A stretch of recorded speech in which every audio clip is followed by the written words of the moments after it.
वक्रतुण्ड महाकाय सूर्यकोटि समप्रभ निर्विघ्नं कुरु मे देव सर्वकार्येषु सर्वदा।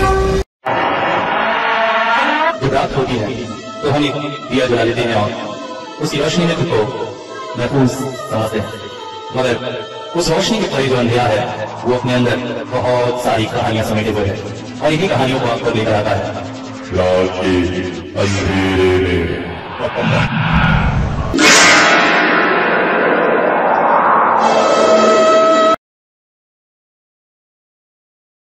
हेलो, नमस्कार, आदाब, सत श्री अकाल दोस्तों। आज बहुत दिनों बाद आप लोगों से बातें कर रहा हूँ। बात ऐसी है कि जो मेरे पुराने श्रोता हैं वो तो समझ चुके हैं, मगर लगता है कुछ नए लोग जुड़े हैं जिनको समझ नहीं है। पिछले कुछ समय से बार बार मैसेजेस आ रहे हैं, तारानाथ की स्टोरी, तारानाथ की स्टोरी।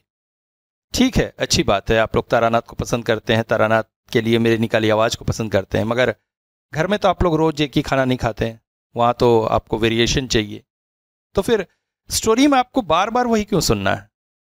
जैसा समय होता है, जैसे कॉन्सेप्ट बनता है, मैं आप लोगों के लिए तारानाथ लेके आ रहा हूँ और पिछले समय से कुछ ज़्यादा ही ला रहा हूँ, मगर उसके बाद भी कुछ लोग ऐसे हैं जो बार बार एक ही मैसेज लिखते रहते हैं। देखिए, पहली बात तो ये है कि मैं किसी का सुन के स्टोरी नहीं डालता, मैं अपनी मर्जी पे डालता हूँ। मुझे जो पसंद है मैं वो लिखता हूँ और उसे आपके सामने लाता हूँ, और उसके लिए मैं हमेशा कोशिश करता हूँ वेरिएशन की। फिर चाहे तारानाथ हो, कोई दूसरा हो, हॉरर हो, साइको थ्रिलर हो, इस तरह की स्टोरीज लाने की कोशिश करता हूँ। अब इसमें अगर आपको ये एक्सपेक्टेशन है कि आपके लिए रोज मैं तारानाथ लेके आऊंगा तो ये पॉसिबल नहीं है। सावन का महीना और संडे का दिन, ऊपर से सवेरे से बारिश। क्या करूं, कुछ करने को था नहीं, इसलिए खिड़की के पास आराम कुर्सी में बैठे बैठे बारिश देख रहा था।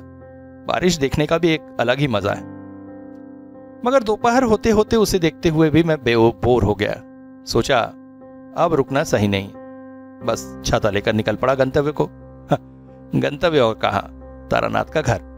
मगर मोहल्ले से बाहर मेन स्ट्रीट पर आते ही चौंक पड़ा, ये क्या हाल हो गया है शहर का। ओफ, जल निकासी की व्यवस्था पूरे भारत में सबसे बड़ी समस्या है। पता नहीं बड़े बड़े इंजीनियर कौन सा नकल मार के पास हुए रहते हैं या आरक्षण से पास हुए रहते हैं कि किसी भी शहर में जल निकासी की सही ढंग से व्यवस्था हो ही नहीं पाती है। मगर जाना तो था ही, सो चल पड़ा किशोरी के घर। दरवाजे पर दस्तक दी तो बनियान पहने किशोरी साहब सामने उपस्थित हुए। अरे, इस भरी बारिश में कोई घर से निकलता है? तू देख, समय मत बर्बाद कर, चल कपड़े पहन चले। कहां और कहां, हे की तो जगह है। ओ, मगर इतने मौसम में देख, मैंने तो सोच लिया आज मैं जाऊंगा, और तू जानता है कि मैं जब सोच लेता हूं तो फिर कोई मुझे रोक नहीं सकता।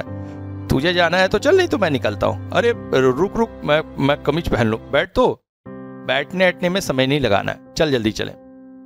और फिर वहां से हम लोग चल पड़े तारानाथ के घर की ओर। तारानाथ के मोहल्ले में भी घुटनों घुटनों पानी भरा था। किसी तरह से उसे पार करके जैसे ही उनके दरवाजे पर पहुंचे तो दरवाजा बंद था। 2 बार दस्तक देने पर अंदर से आवाज आई, आ जाओ, खुला है। दरवाजा खोलकर हम जैसे ही अंदर आए, तारानाथ हमें देखकर बोले, अरे अरे, तुम तो भीग गए, रुको टॉवेल लाकर देता हूं।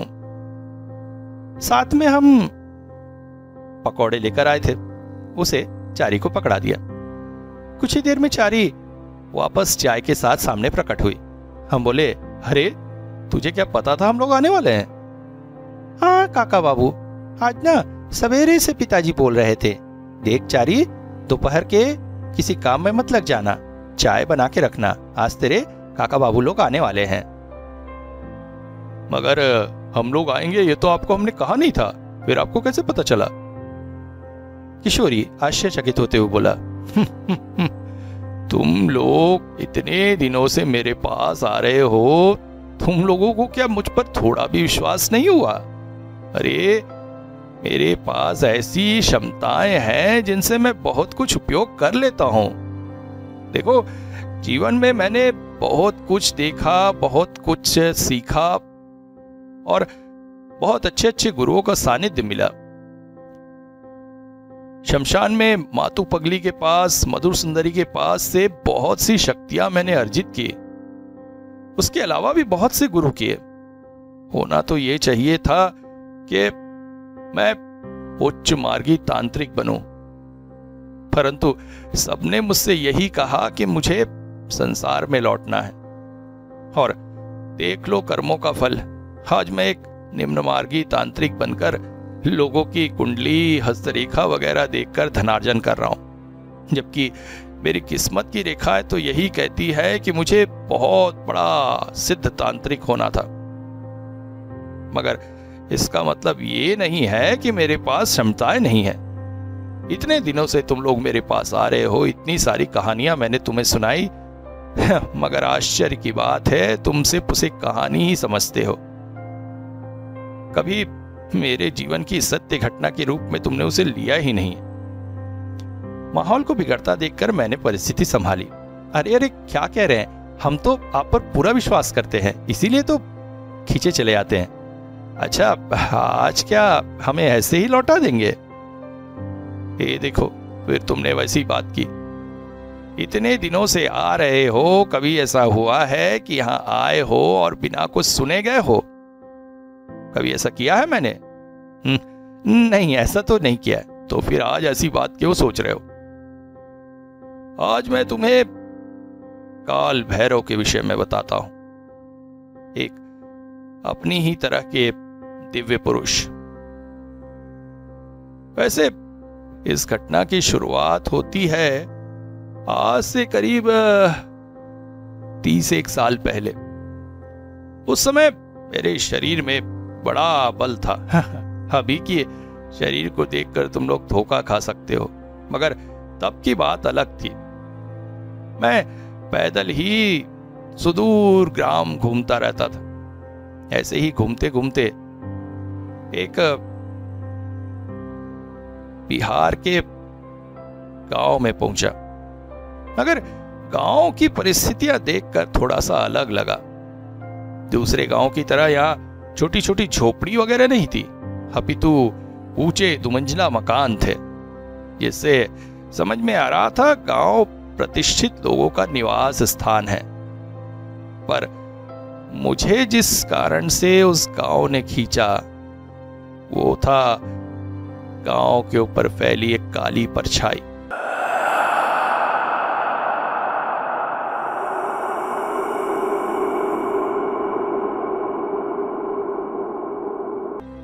पता नहीं क्यों मन ने कहा गांव के लोग किसी बड़ी परेशानी में फंसे हैं। अब सीधा जाकर तो मैं किसी से पूछ नहीं सकता था, भाई तुम लोग परेशानी में हो क्या, मेरी मदद दे लो, मैं तांत्रिक हूं।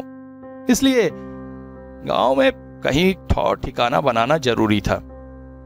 मैं कहीं नहीं रुका, अभी तो गांव के अंतिम छोर के जाकर पहुंच गया।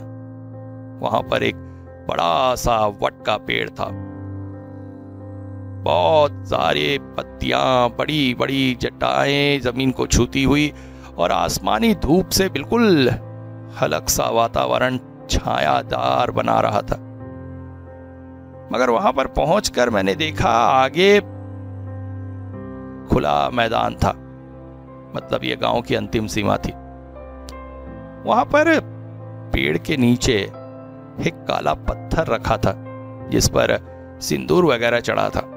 गांव के लोग बड़े भोले होते, इस तरह के बहुत से मंदिर तुम्हें कई गांवों में मिल जाएंगे। एक अलग तरह का दिखने वाला पत्थर प्रतिस्थापित किया और उस पर अपनी भक्ति लुटा दी। शायद ऐसा ही मंदिर था वो, मगर मेरा खिंचाव उस मंदिर की तरफ नहीं हुआ था, बल्कि मेरा खिंचाव था मूर्ति के सामने बैठी हुई उस स्त्री की ओर। वो फूट फूट कर रो रही थी और मूर्ति के सामने मेरे देखते देखते उसने अपने हाथों की चूड़ियां तोड़ डाली और उसके बाद जमीन पर सर पटकने लगी। हालांकि जमीन नरम थी, इस वजह से उसके सिर पर चोट नहीं आई, अपितु सिर पर मिट्टी लग गई और जमीन उसके आंसुओं से काफी हद तक गीली हो गई। वो अत्यंत दुखी थी, इस वजह से रोते हुए उसे अपना होश न था। उसकी साड़ी का पल्लू दूसरी ओर पड़ा हुआ था, माथे के केश बिखर चुके थे, मगर उसे इन सब परिस्थितियों से कोई औचित्य न था। समझ में आ रहा था किसी बड़े दुख से होकर गुजर रही है। मैं अपने आप को रोक ना सका और उसके पास जाकर बोला, अब कौन हो बेटी, क्यों इस तरह से रो रही हो?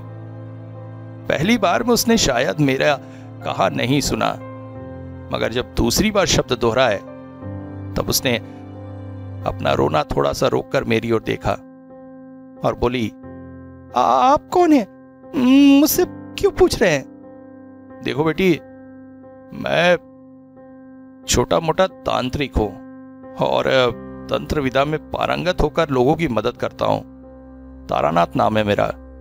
तुम अगर अपनी परेशानी मुझे बता सको तो तुम इस तरह से रो क्यों रही हो? रोते रहते ही बोली, आप मेरी कोई मदद नहीं कर सकते। मेरा जीवन बर्बाद हो चुका है। मैं जीना नहीं चाहती। देखो, ईश्वर ने जिसे जितनी सांसें दी हैं उतनी तो भोगनी ही पड़ेगी। आत्महत्या महापाप है और आत्महत्या के बाद भी मुक्ति कहाँ मिलती है? सांसें जो तुम छोड़कर जा रही हो उनका हिसाब प्रेत योनि में देना पड़ता है।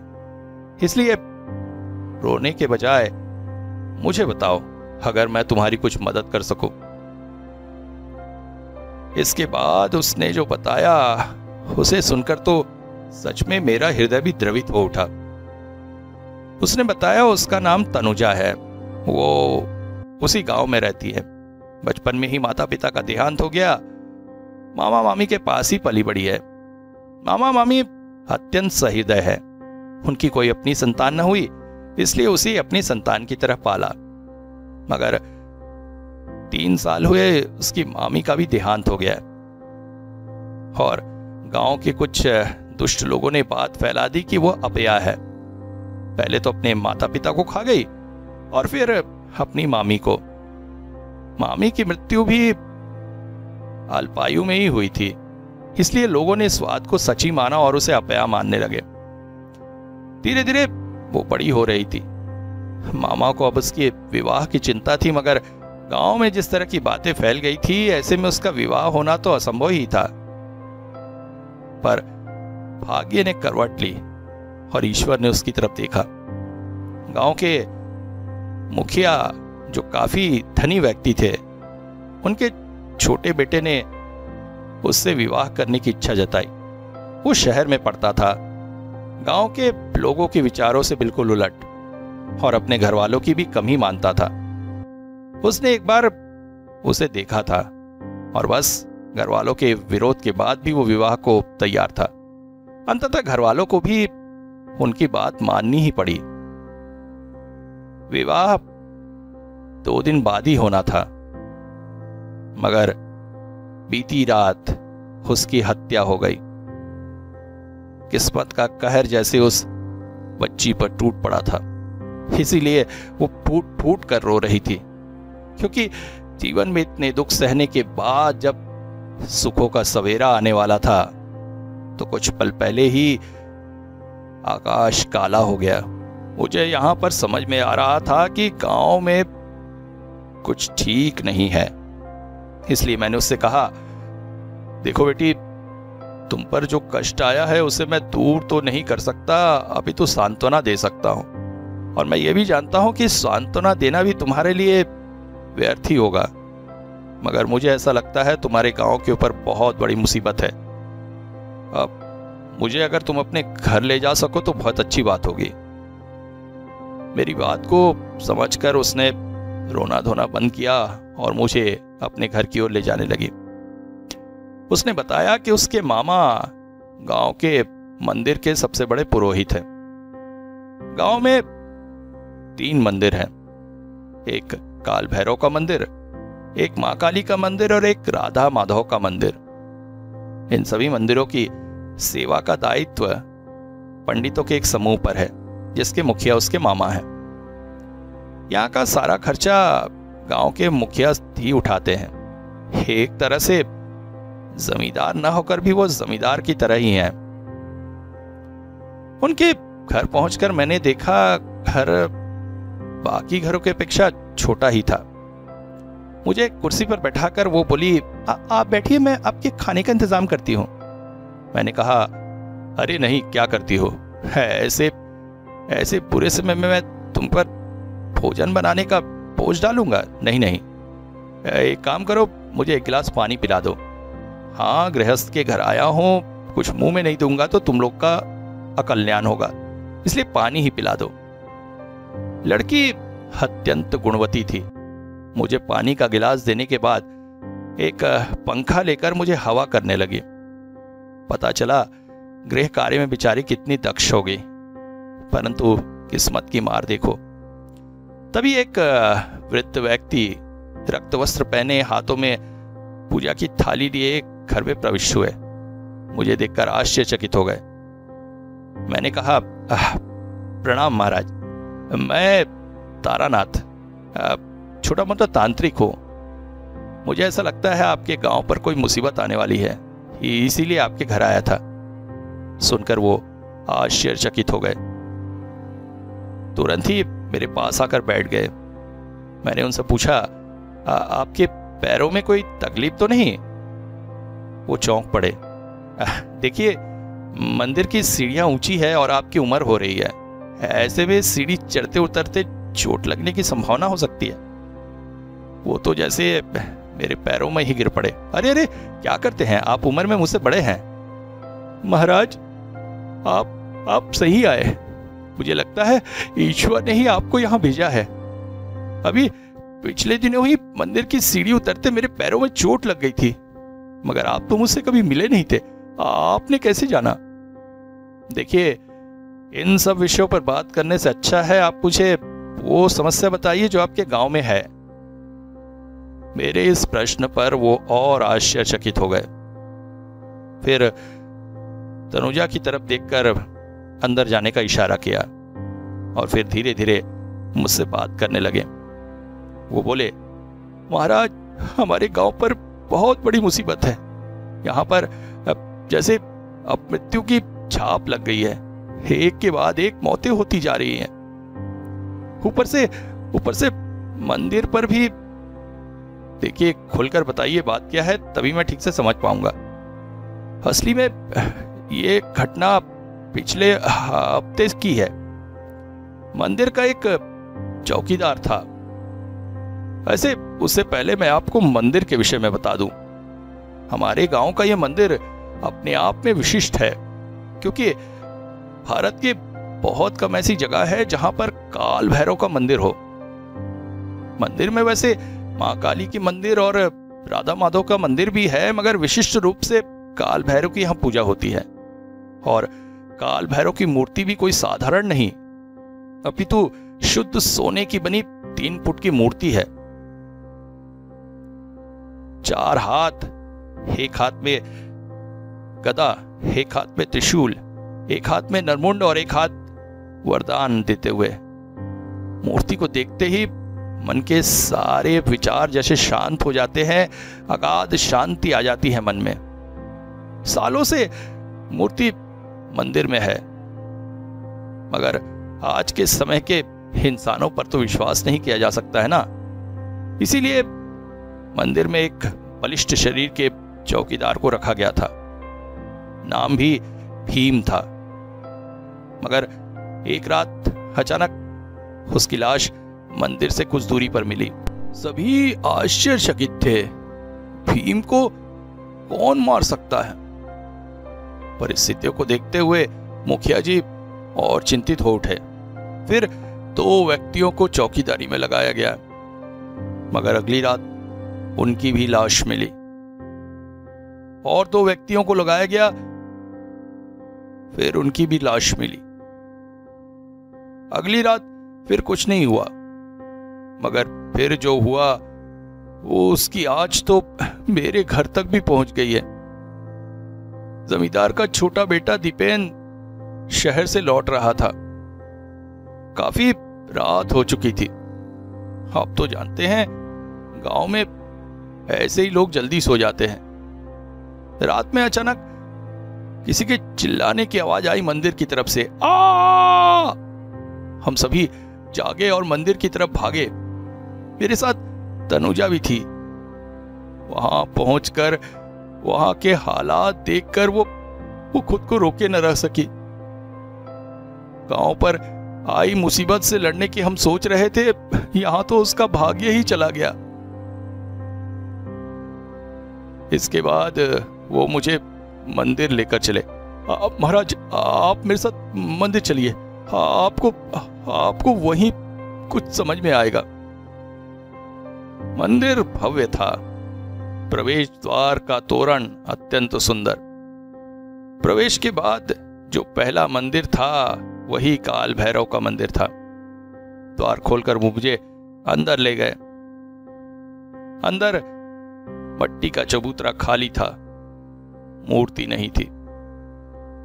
मूर्ति चोरी हो चुकी थी। उन्होंने कहा, यही तो हमारे गांव की सबसे बड़ी मुसीबत है। पिछले 101 साल से मूर्ति यहां पर है, किसी ने उसे चुराने की हिम्मत नहीं की और अभी अचानक। अच्छा, आप ये कैसे कह सकते हैं कि किसी ने चुराने की हिम्मत नहीं की? आज से 10 साल पहले की बात है। एक छानू चोर करके व्यक्ति था, गांव में बड़ा आतंक मचाया था। पुलिस वालों ने भी उसे पकड़ने में असमर्थता जाहिर कर दी थी। एक दिन उसकी नजर मंदिर की मूर्ति पर पड़ी।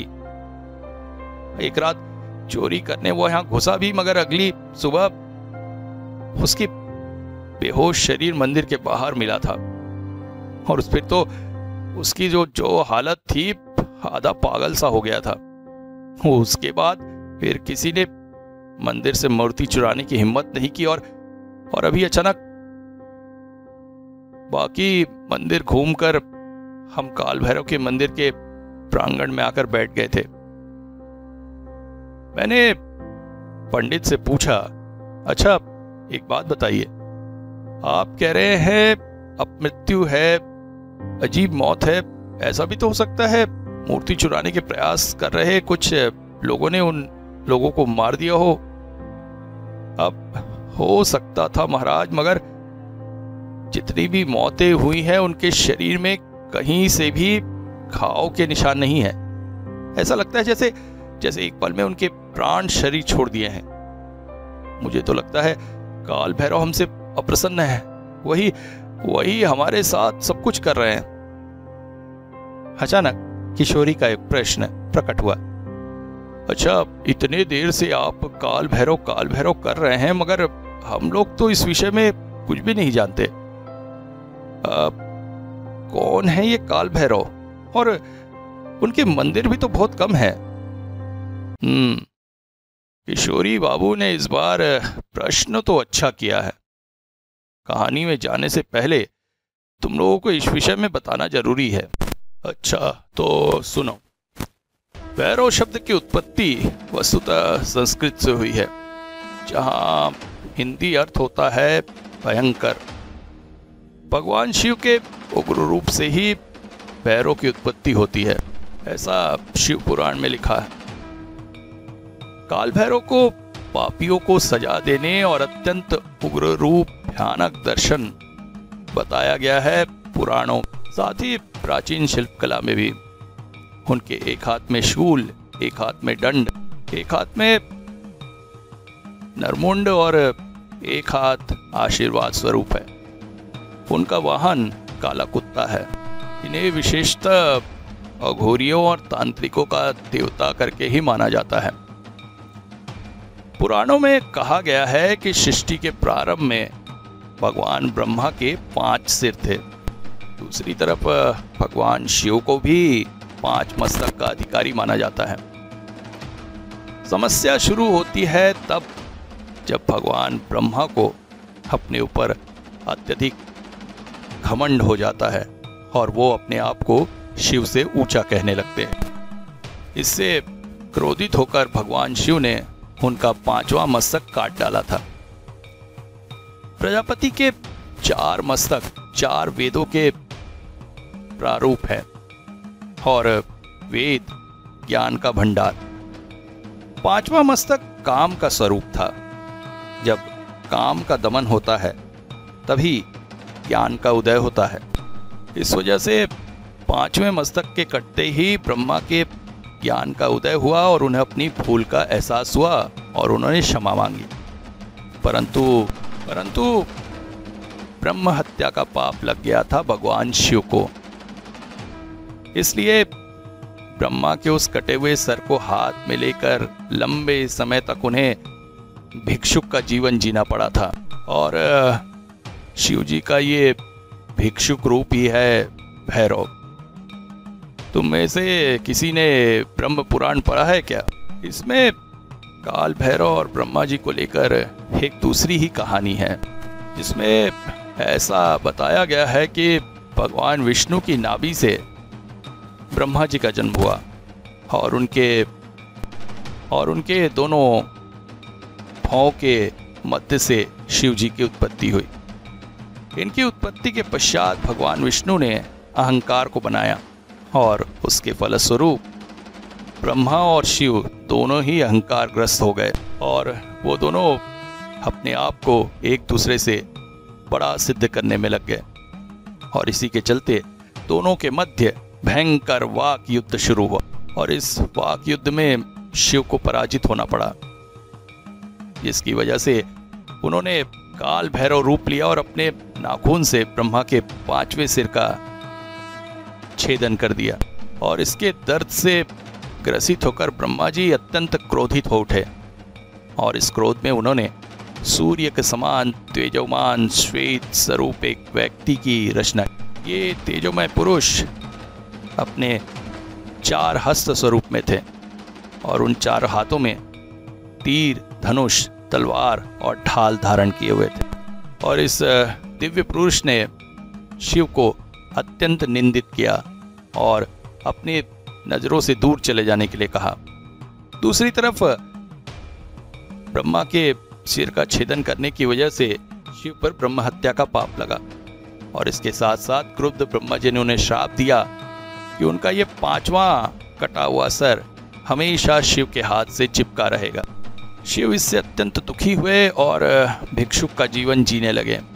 दूसरी तरफ ब्रह्मा द्वारा निर्मित वो श्वेत पुरुष कैलाश पर अधिकार करके रहने लगा। ऐसे ही भिक्षाटन करते करते एक दिन शिव विष्णु लोक पहुंचे, जहां पर भगवान विष्णु ने भिक्षा देने के लिए आए और बोले कि अगर आपको भिक्षा चाहिए तो अपने त्रिशूल से मेरी उंगली पर चोट करिए। शिव विष्णु आज्ञा का पालन किए और विष्णु जी के हाथ पर चोट करते ही उनकी उंगली से रक्त की 3 धाराएं निकली, जिनमें से 2 धाराओं से मंदाकिनी और शिप्रा नामक दोनों नदियों का प्रादुर्भाव माना जाता है। और तीसरे रक्त की धारा आकर पड़ी शिव जी के हाथ में, जिससे ब्रह्मा जी का सर उनके हाथों से अलग हो गया और साथ साथ ही ब्रह्म हत्या का पाप भी उनके हाथों से धुल गया।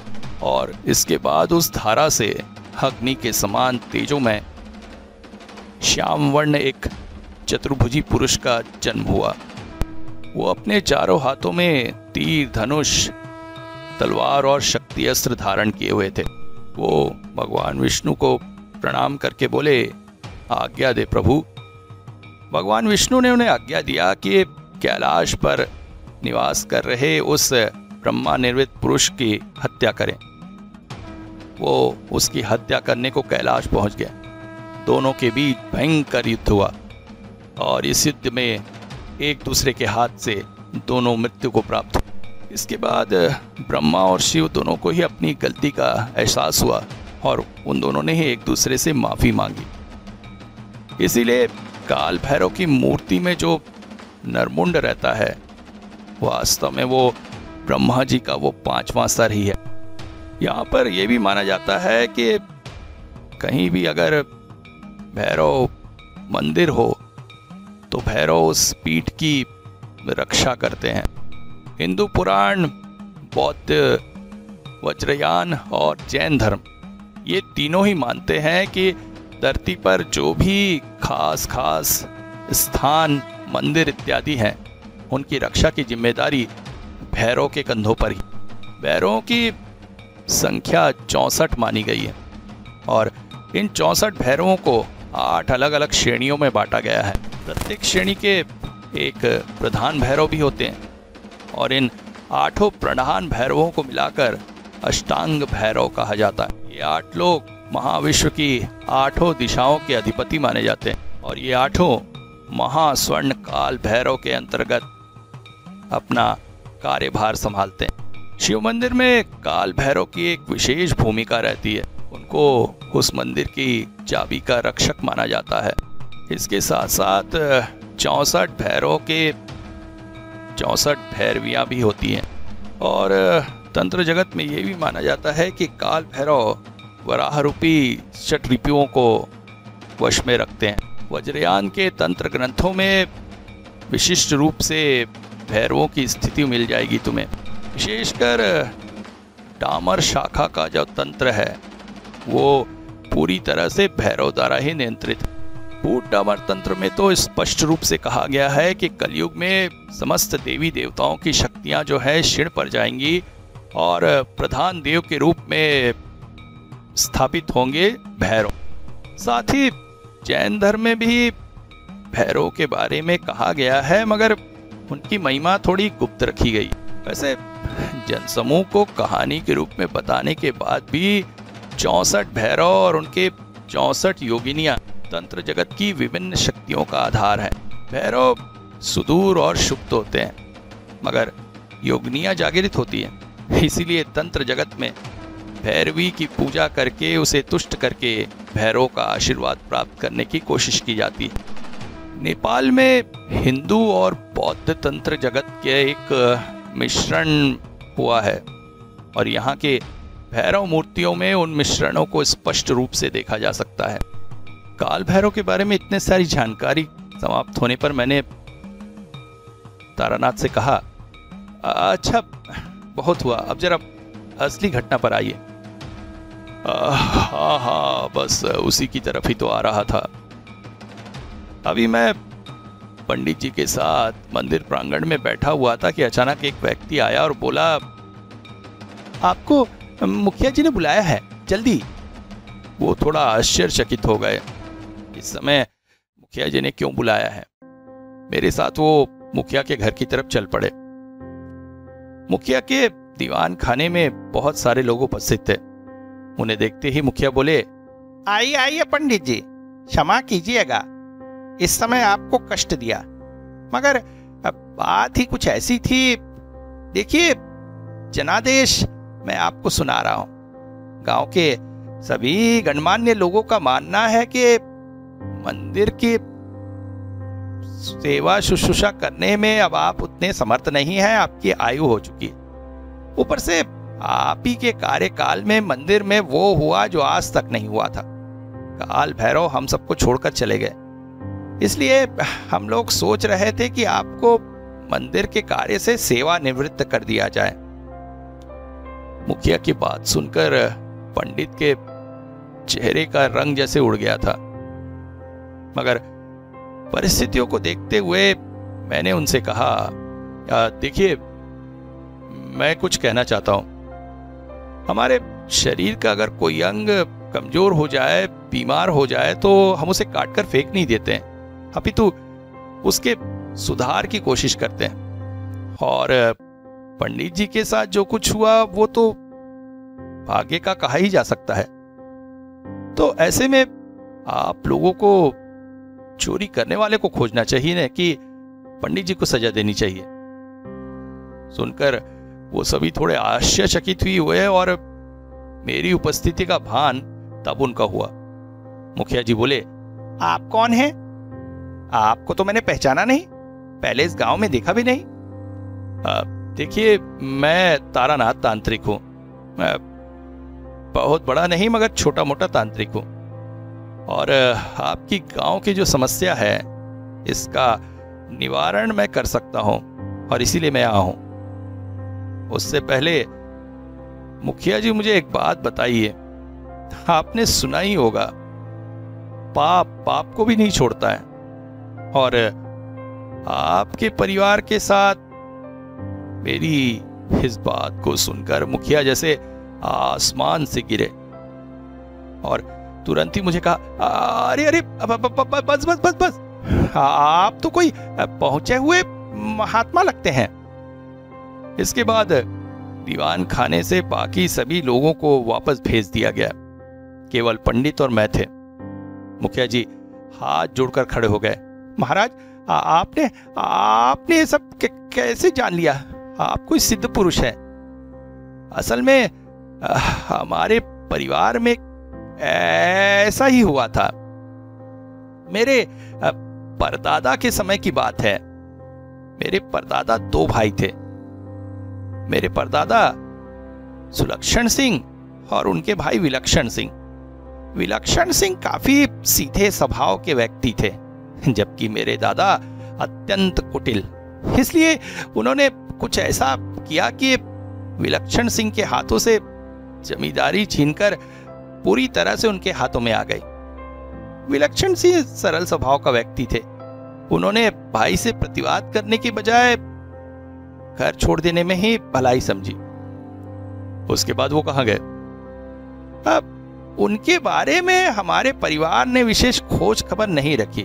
हाँ, कुछ गांव वालों का मानना था कि यहाँ से 4 गांव दूरी पर ही उन्होंने अपने परिवार के साथ निवास किया था। उनका एक बेटा भी हुआ था। वो भी स्वभाव में पिता की तरह ही सीधा साधा था। इसलिए हमारे परदादा के किए कर्मों के लिए हमारा प्रतिरोध करने वाला कोई नहीं था। धीरे धीरे वो लोग कहाँ चले गए हम लोगों को कुछ भी नहीं पता चला। और परदादा से होते हुए जमींदारी हमारे परिवार तक आई। आज जमींदारी तो खत्म हो गई है, मगर ऐशो आराम वैसा ही है। पर अब लगता है वो लौट आया है। कौन लौट आया?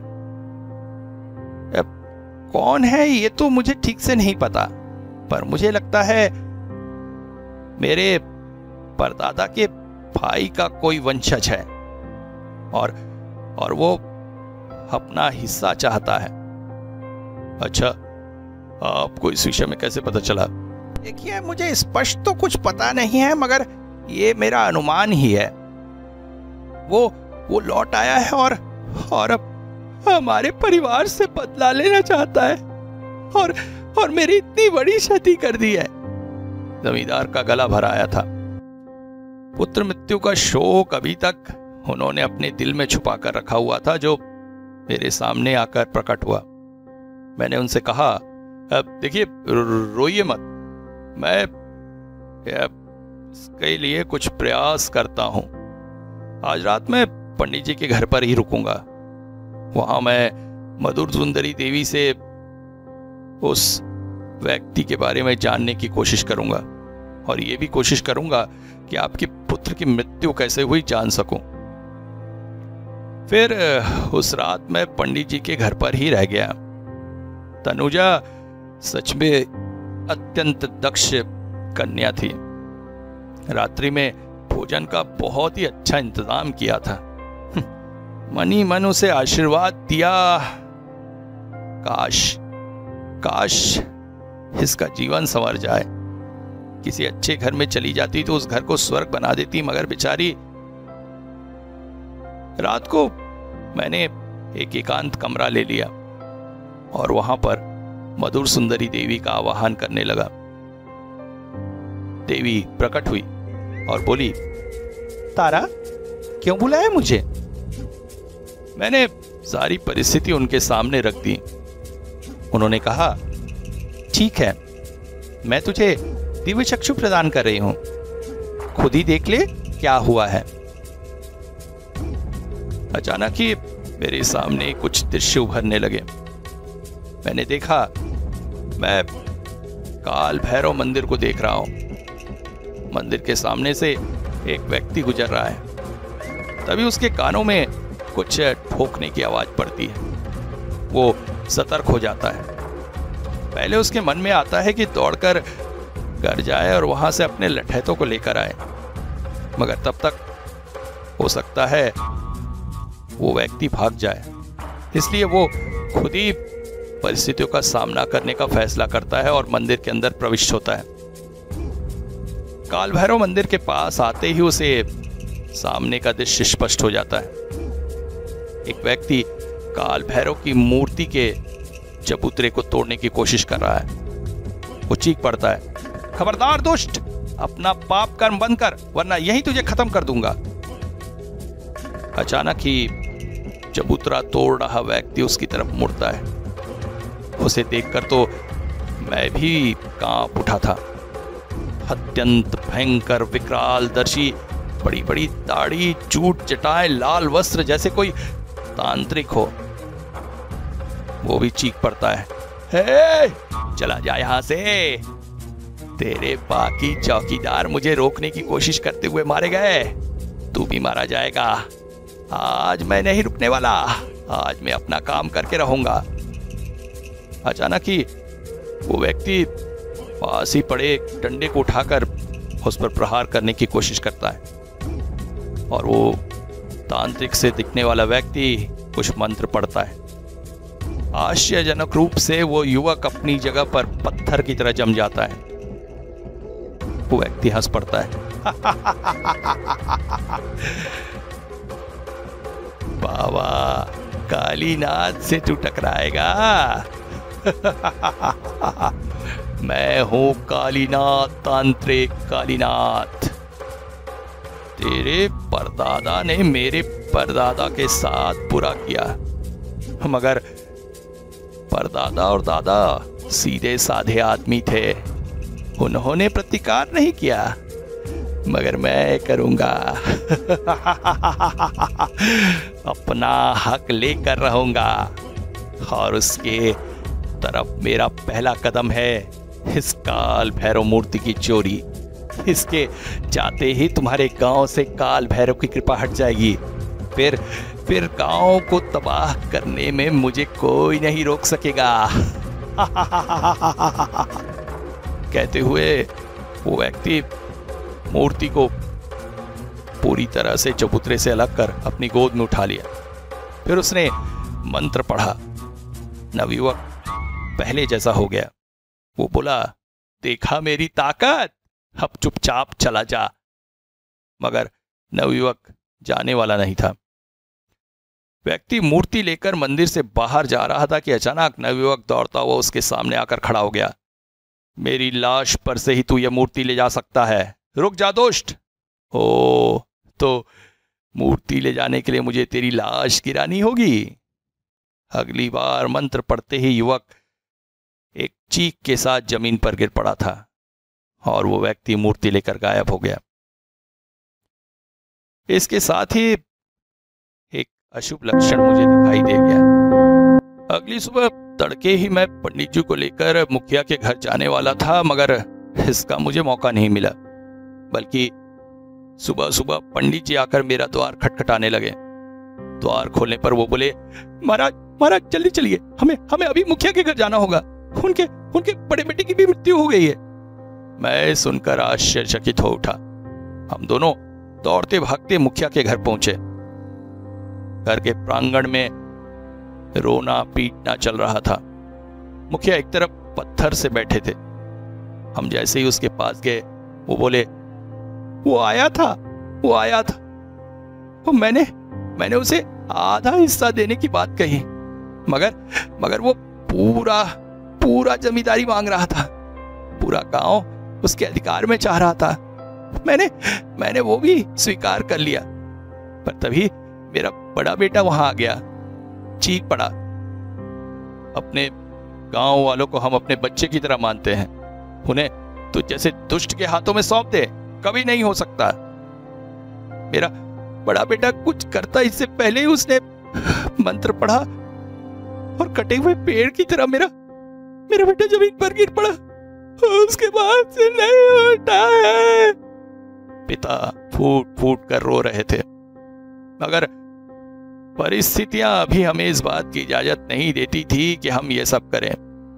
मैंने उन्हें संभलने के लिए कहा। पुत्र का दाह संस्कार करवाने के बाद जब हम इकट्ठा हुए तो मैंने कहा, अब वो चुप नहीं बैठेगा। अब उसका अगला शिकार आप सब लोग होंगे। जो उसे इस गांव में आने के लिए रोकेंगे, वो उन्हें खत्म करने की कोशिश करेगा। इससे निपटने का एक ही तरीका मुझे मधुर सुंदरी देवी ने कहा है, और उसे हमें आज रात को ही करना होगा। यज्ञ में मेरे साथ मुखिया जी आप ही रह सकते हैं, बाकी पूरे गांव में मैं गृहबंधन कर दूंगा ताकि वो दुष्ट लोगों को कोई नुकसान न पहुंचा सके। पंडित जी बोल पड़े, मैं भी आपके साथ आऊंगा। नहीं, इस यज्ञ में केवल मुखिया जी ही मेरे साथ रह सकते हैं। आप सब लोगों को घरों में चुपचाप रहना होगा। रात आते आते मैंने पूजन सामग्री की व्यवस्था कर ली। मुखिया को साथ लेकर और समस्त गांव के घरों को मंत्र बंधन में बांधकर हम काल भैरव मंदिर में प्रविष्ट हुए। मंदिर में विग्रह नहीं था, इसलिए पूजा करने के लिए मुझे घट स्थापना कर काल भैरव को जागृत करना था। काल भैरव के दोबारा जागने से ही गांव पर उनका आशीर्वाद आता और उस पापी के तंत्र शक्ति का नाश होता। मैं मंदिर के चबूतरे के सामने बैठ गया। पीतल के एक घट में जल रखा, उसके ऊपर आम का पत्ता और फिर उसे लाल चंदन से स्वास्तिक के निशान से रंगा। आम के पत्ते के ऊपर पुष्प, सुपारी और ऐसी ही पूजन सामग्रियां रखकर मैंने यज्ञ कुंड में लकड़ियां रखी और अग्नि जलाई। लकड़ियां शायद ज्यादा ही सूखी थी। अग्नि बिल्कुल ऐसे धधक उठी जैसे सब कुछ लीलने को प्रकट हुई है। एक तरह से निशानी बहुत अच्छी थी, क्योंकि हम जिस तरह की पूजा में बैठे थे, परिस्थितियां कह रही थी कि किस्मत हमारे साथ है। मैंने हवन करना शुरू किया और मंत्र जाप करने लगा। एक एक मंत्र पूरा होते होते मेरे मन में डर बढ़ रहा था। अंतिम मंत्र तक पहुंचने ही काल भैरव घट में प्रतिस्थापित हो जाते और गांव को फिर से अपनी रक्षा में ले लेते, मगर मुझे वहां तक पहुंचने नहीं दिया जाएगा, इस बात के लिए मैं मानसिक रूप से तैयार था। और वही हुआ। अचानक एक काला सा धुआं पूरे मंदिर में फैलने लगा। फिर बाहर ऐसा लगा जैसे तेज चक्रवात आया है, और कुछ ही देर में वो चक्रवात मंदिर के अंदर पहुंच गया और हमें अपनी चपेट में लेने की कोशिश करने लगा। चक्रवात के चलते आसपास रखी पूजन सामग्रियां इधर उधर फेंकाने लगी, मंदिर के रखे सामान भी फेंकाने लगे। हम दोनों बड़ी मुश्किल से खुद को संभाले हुए बैठे हुए थे। मन में बस यही डर लग रहा था, इस तेज हवा में कहीं यज्ञ की अग्नि न बुझ जाए, अन्यथा मेरा सारा प्रयास असफल हो जाएगा। परंतु काल भैरव हमारे साथ थे। इतनी तेज हवा में भी अग्नि नहीं बुझ रही थी। मैं जल्दी जल्दी मंत्रों का जाप समाप्त करने का प्रयास कर रहा था। तभी अचानक जैसे सब कुछ शांत हो गया, अत्यंत शांत। मुझे एहसास हो गया था ये तूफान आने की पहले की शांति है। पर मैं भी तैयार था। मैंने आमंत्रित सरसों से हमारे चारों ओर एक गोला खींच दिया और मुखिया से कहा, किसी भी परिस्थिति में इस गोले से बाहर नहीं जाना है। मुखिया भी मन से स्थिर थे। मैं पुनः एक मन होकर मंत्रों को समाप्त करने के प्रयास में लग गया। तभी अचानक उसने दूसरा दांव खेला। इस दांव के लिए मैं भी तैयार नहीं था, मगर मानना पड़ेगा उस व्यक्ति को जिसने इतनी चतुराई से यह दांव खेला कि मुखिया इसमें आ गया। अचानक ही तेज बारिश होने लगी और ऐसा लगा जैसे पूरा मंदिर प्रांगण पानी से भरने वाला है। यज्ञ की अग्नि भी लगभग बुझने को आ गई थी। इस भयानक परिस्थिति को देखकर मुखिया खुद को संभाल न सके और दौड़कर गोले से बाहर होकर घर की तरफ भाग लिए। और जैसे ही मंदिर प्रांगण से बाहर निकले, अचानक वो धूर्त प्रकट हुआ और उसने एक हाथ में मुखिया की गर्दन पकड़कर उसे हवा में उठा दिया। मुखिया छटपटाने लगे, महाराज महाराज बचाइए, मेरी रक्षा कीजिए। मगर मैं कुछ नहीं कर सकता था। और कर सकता था तो सिर्फ एक काम, जल्द से जल्द मंत्र समाप्त करके काल भैरव को प्रतिस्थापित करो। पर मैं मंत्रों को जल्दी जल्दी पूरा नहीं कर पा रहा था क्योंकि मेरा ध्यान बार बार बाहर मुसीबत में पड़े मुखिया पर पड़ रहा था। अगर मुखिया को कुछ हो जाता तो मुखिया का वंश समाप्त हो जाता और स्वतः ही उस साधु की इच्छा पूर्ण हो जाती जिसे मैं किसी तरह से भी नहीं कर सकता था। मैं क्या करूं? किसी तरह से मुझे मुखिया को बचाना था। मैंने मधुर सुंदरी देवी का नाम लेकर अपना सारा ध्यान एकत्रित करके जल्द से जल्द मंत्रों को समाप्त करने की कोशिश करने लगा। जैसे जैसे मैं आगे बढ़ रहा था वैसे वैसे मुखिया के प्राण धीरे धीरे उसके शरीर को छोड़ने को थे। वो दुष्ट बाहर अट्टहास कर रहा था। अब तू मेरे हाथों से मरेगा और फिर तेरी सारी जिम्मेदारी मेरे हाथ। मूर्ख तारानाथ, तेरी शक्ति मेरी शक्ति जितनी नहीं है रे। तू मेरा कुछ नहीं बिगाड़ सकता। मैं जो करने आया हूं करके रहूंगा। मैं असहाय सा मंत्र पढ़ता चला जा रहा था। मन ही मन ईश्वर से प्रार्थना कर रहा था, इस संसार में बुराई की विजय कभी नहीं होती है और आज क्या हो रहा है, आज क्यों हो रहा है। तभी अचानक मेरे मंत्र का अंतिम शब्द पूरा हुआ और मेरे आंखों के सामने वो घटा जो शायद जीवन में मैंने कभी नहीं देखा था। कलश अपने आप हिल उठा और तभी कलश से दिव्य ज्योति प्रकट हुई और उस ज्योति ने लिया एक भयंकर स्वरूप और एक चीख के साथ वो स्वरूप बाहर की तरफ दौड़ पड़ा है और अगले ही पल एक भयानक पवंडर सा उठा जिसने लगभग पूरे वातावरण को हिलाकर रख दिया। ऐसा लगा जैसे आसमान फट पड़ा है तेज बारिश से और एक भयानक चीख थी। कुछ ही पलों में सब कुछ शांत हो गया। जब मैं मंदिर प्रांगण से बाहर आया तो मैंने देखा एक ओर उस दुष्ट की गर्दन कटी लाश पड़ी थी तो दूसरी ओर मुखिया बेहोश थे। पासी से पानी लेकर जब मैंने मुखिया के चेहरे पर डाला तो वो घबरा कर उठ बैठे। कौन था वो? कौन था? अचानक एक दिव्य पुरुष प्रकट हुआ और मैंने उनसे कहा शांत हो जाइए, मुसीबत टल चुकी है। इसके बाद हम दोनों मंदिर की तरफ गए और वहां पर जो कुछ देखा उसे देखकर लगभग मैं धन्य धन्य सा हो गया। मंदिर आश्चर्यजनक तौर पर साफ सुथरा हो चुका था और चबूतरे पर काल भैरव की मूर्ति स्थापित थी।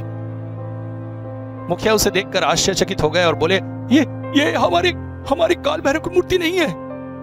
हमारी मूर्ति तो 3 फुट की थी, ये तो 5 फुट करीब की है।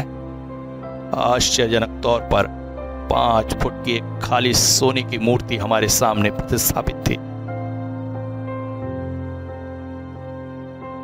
हम लगभग मंत्रमुग्ध होकर कहानी सुन रहे थे। मैंने पूछा, फिर क्या हुआ? फिर तुम लोगों को तो पता ही है, कहीं काम समाप्त होने के बाद मैं रुकता नहीं। मुझे मुखिया, पंडित, गांव वाले, तनुजा सबने रोकने की कोशिश की मगर मैं वहां से चला आया। मन में दुख तो था तनुजा को लेकर, मगर कई सालों बाद उस गांव के एक व्यक्ति से भेंट हुई। इसने बताया मुखिया ने तनुजा को अपनी पनाह में ले लिए। उस गरीब बच्ची का अंततः भला हुआ। अब जमींदारी का सारा काम लगभग तनुजा ही देखती है। गांव की मां स्वरूप हो गई है और उसकी देखरेख में वो गांव बहुत फल फूल रहा है।